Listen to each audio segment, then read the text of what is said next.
Berdasarkan peta yang diberikan oleh seseorang, sepasang kekasih bernama Brandon dan Lily diarahkan ke sebuah tempat dengan patokan pelang kayu bertuliskan 1 miles. Yeah, look at that.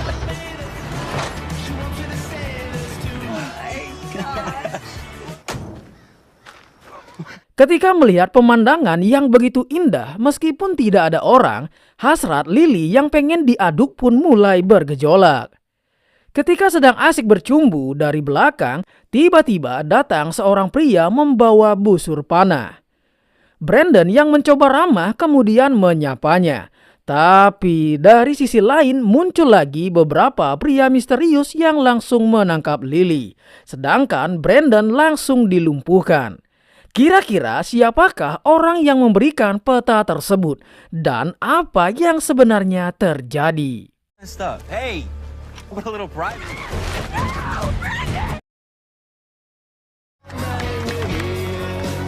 Kemudian kita beralih ke seorang gadis yang bernama Alex yang sedang bermain sepak bola. Dia menjadi sangat terkejut setelah melihat kedatangan sang ayah yang merupakan anggota pasukan khusus militer.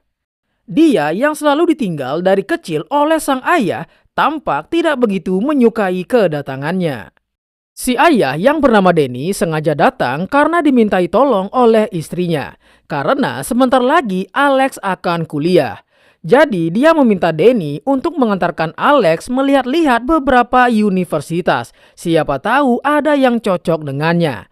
Sedangkan sang istri harus melakukan tugas penting di rumah sakit karena adanya perubahan jadwal. Meskipun senang karena Danny mau datang, tapi dia sedikit merasa aneh karena Danny tiba-tiba mau cuti dari tugasnya.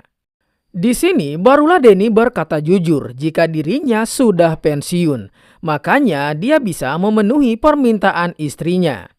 Untuk sekarang dia akan menggunakan waktunya untuk memperbaiki hubungannya dengan Alex. Singkat waktu, Danny pun menjemput Alex karena hari itu mereka akan melihat-lihat universitas. Alex yang dari kecil ditinggal bertugas oleh ayahnya nampak sangat benci dan lumayan kurang ajar pada ayahnya karena dia dengan kesadaran penuh memanggilnya Danny bukannya ayah. Melihat sikap putrinya, Danny yang juga menyadari kesalahannya hanya bisa menarik nafas panjang.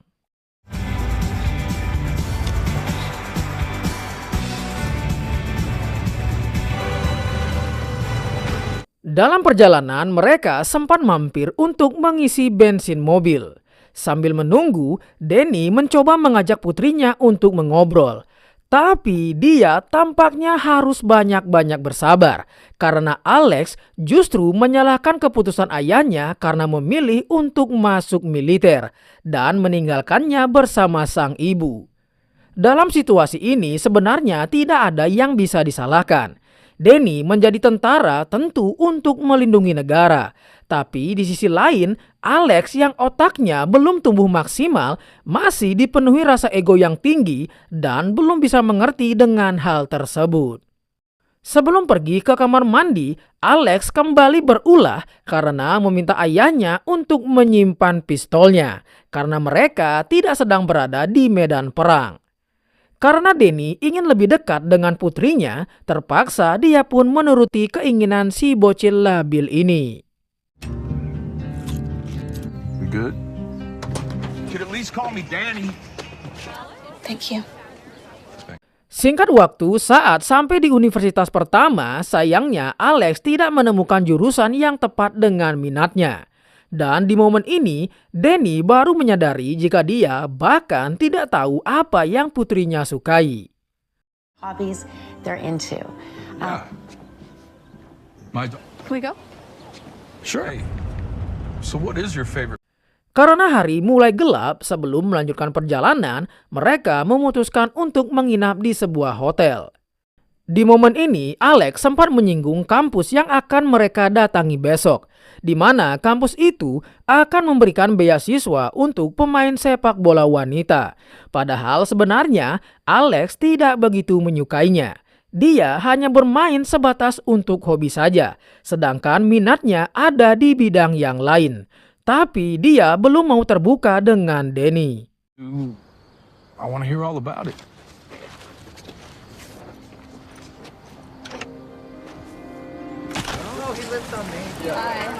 Singkat waktu, keesokan harinya saat tiba di kampus kedua, lagi-lagi Alex tidak menemukan jurusan yang tepat untuknya.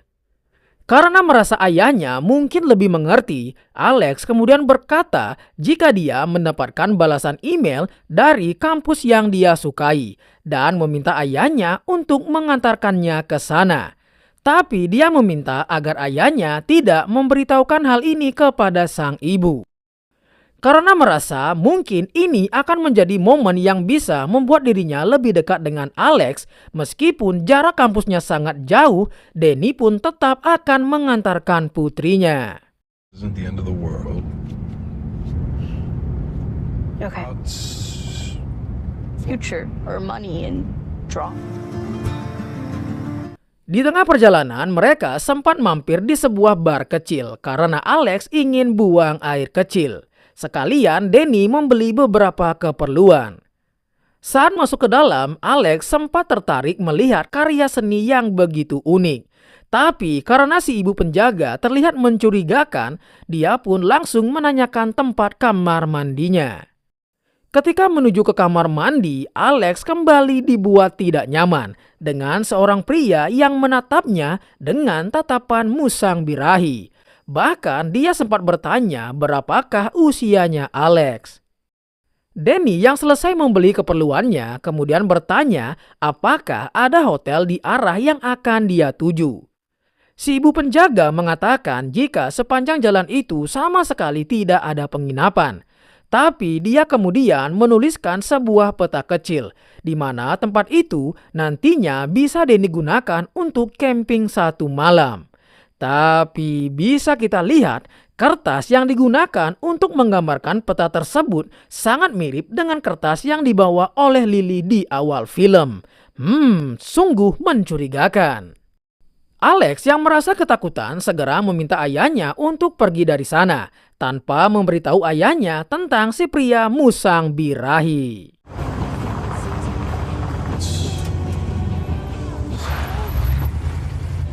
Ternyata benar.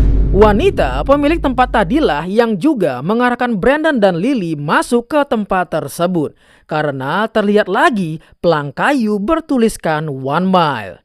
Sudah bisa ditebak hal buruk apa yang akan menimpa mereka berdua. I'm just worried about not being able to. I'm sure you won't be the only person. The best of it. I mean, it's Setelah mendirikan tenda, akhirnya Alex mau memperlihatkan hasil karyanya. Dan setelah melihat semua itu, Danny pun sangat kagum karena hasil buatan putrinya sangatlah indah. Dia pun terus mensupport apa yang putrinya sukai. Melihat karyanya disukai dan dipuji oleh ayahnya, itu pun mulai membuat hubungan mereka lebih dekat. Dan Alex juga sudah mau lebih terbuka dengan ayahnya. Karena kondisi sangat dingin, Danny mengajak Alex untuk mencari kayu untuk membuat api unggun. Tapi saat sedang mencari kayunya, Danny menyadari jika mereka sedang diawasi oleh beberapa orang. Karena tidak ingin mencari masalah, dia pun kemudian berbalik pergi.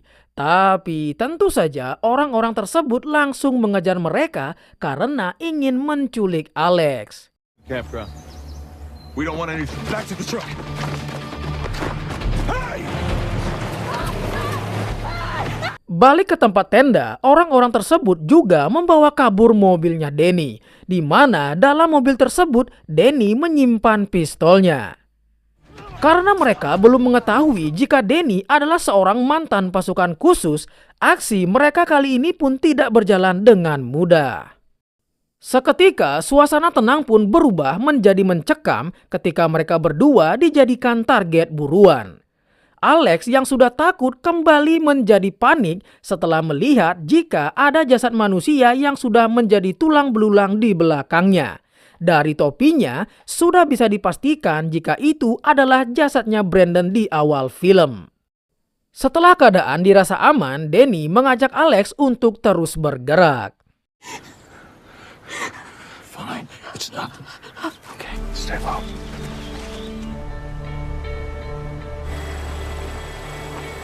Setelah mengalami sendiri momen tegang, barulah Alex menyesali tindakannya yang menyuruh Danny menyimpan pistolnya. Seandainya tadi dia tetap membawanya, pasti Danny dengan mudah melumpuhkan mereka.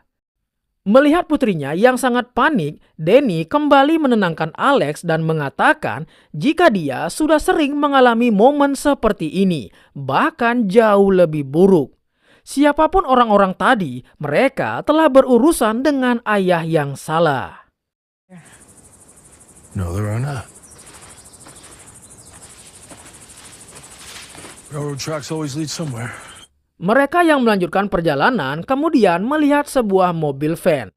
Danny berniat mencoba masuk, siapa tahu bisa menemukan ponsel untuk meminta bantuan atau mungkin senapan untuk melawan. Dengan pelan-pelan, Danny mendekati mobil tersebut dan saat membuka pintunya,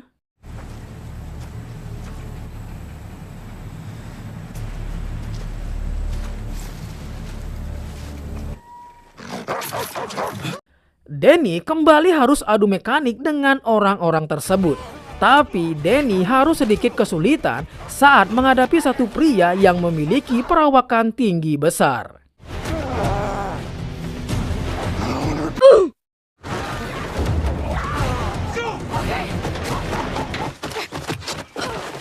Aduh si beban.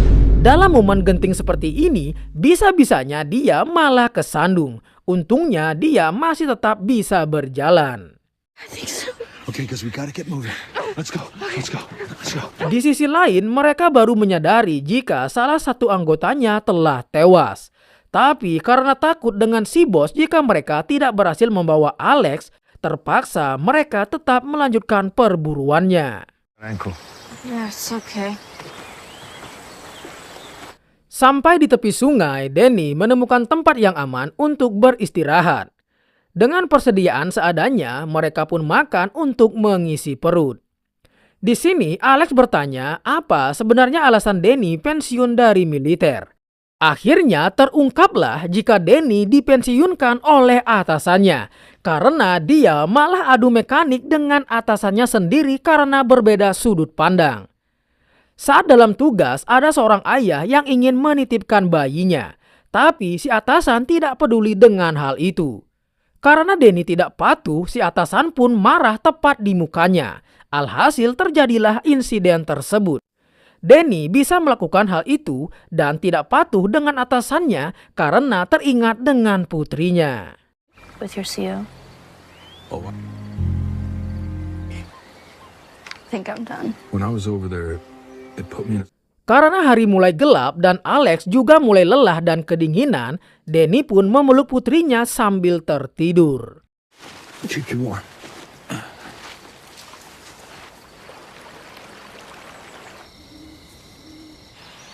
Keesokan harinya, Alex terbangun karena ingin buang air kecil. Tapi orang-orang tersebut ternyata sudah ada di sana. Sedangkan untuk Danny, dia harus kembali adu mekanik setelah dari belakang diserang oleh satu orang.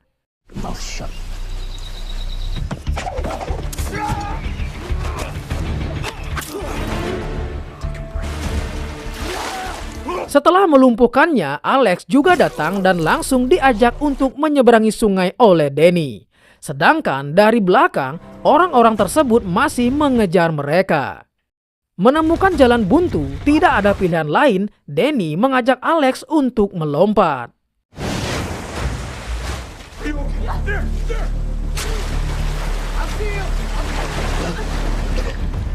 Saat keluar dari air, apesnya mereka sudah ditunggu oleh orang-orang tersebut. Danny yang masih mencoba melakukan perlawanan terpaksa berhenti setelah ditodong menggunakan pistol oleh Stanley yang merupakan ketua dari orang-orang tersebut. Danny yang sudah tidak bisa melawan pun kemudian digaplok menggunakan batu tepat di belakang kelapanya.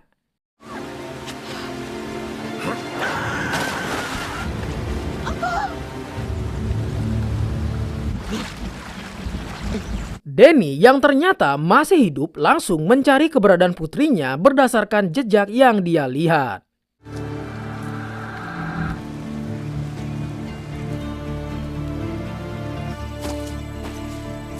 Di tempat lain, Alex yang ditempatkan di sebuah rumah kemudian ditemui oleh Lily yang anehnya sudah dalam keadaan hamidun. Apakah sebenarnya tujuan dari orang-orang tersebut? It just made things harder, and you don't want that, okay? No! Yeah. And I understand. Sementara itu, Danny yang berhasil mengikuti jejak mereka akhirnya menemukan keberadaan orang-orang tersebut dan berencana melakukan sesuatu. Alex yang mencoba kabur dari sana dibiarkan begitu saja oleh Stanley karena dia tahu Alex tidak akan bisa pergi kemana-mana. Dan benar saja, dengkul Alex pun seketika menjadi lemes setelah mengetahui jika dirinya berada di pulau antah berantah.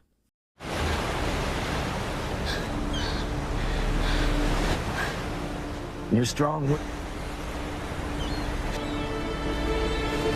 Danny yang sudah murka langsung melakukan aksinya dan melumpuhkan semua orang yang ada di tempat tersebut.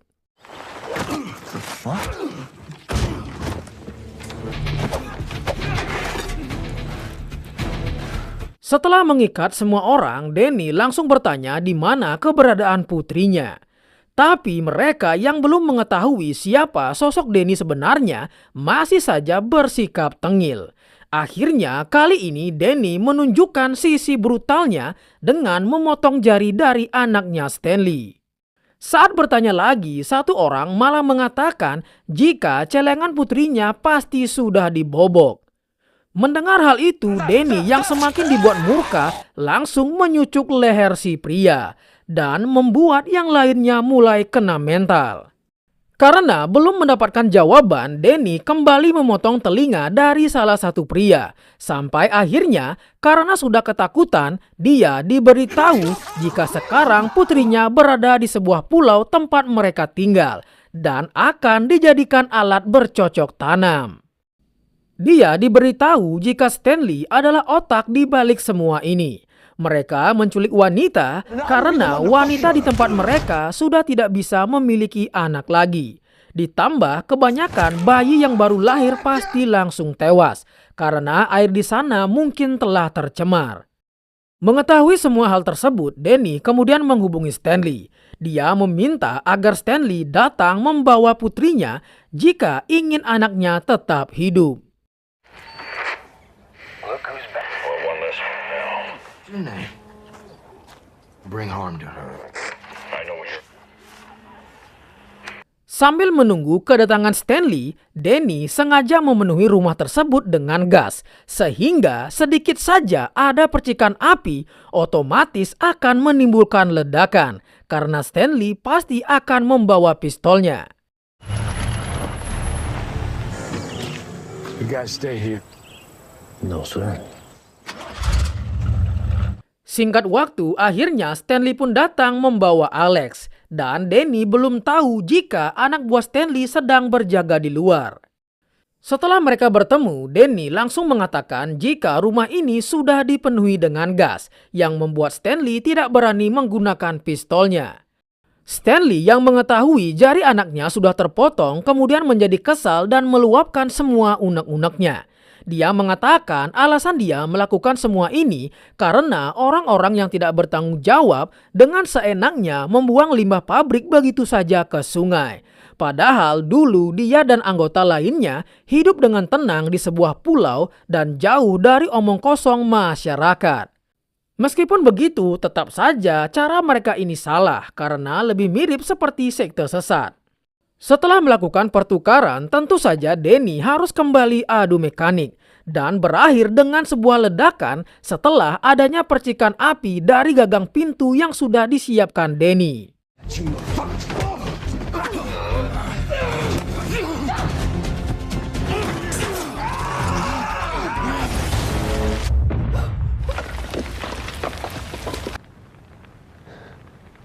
Sungguh ajaibnya, dari ledakan tersebut semua orang yang ada di sana pun tewas, tapi Stanley masih selamat.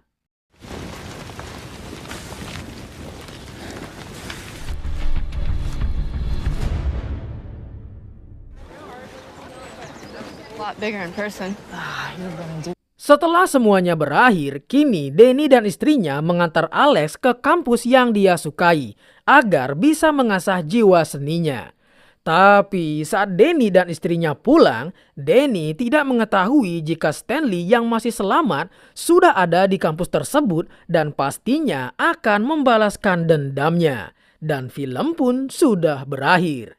Kelanjutannya ada di chapter kedua, ditunggu ya guys. I did. Mom, Dad. Bye.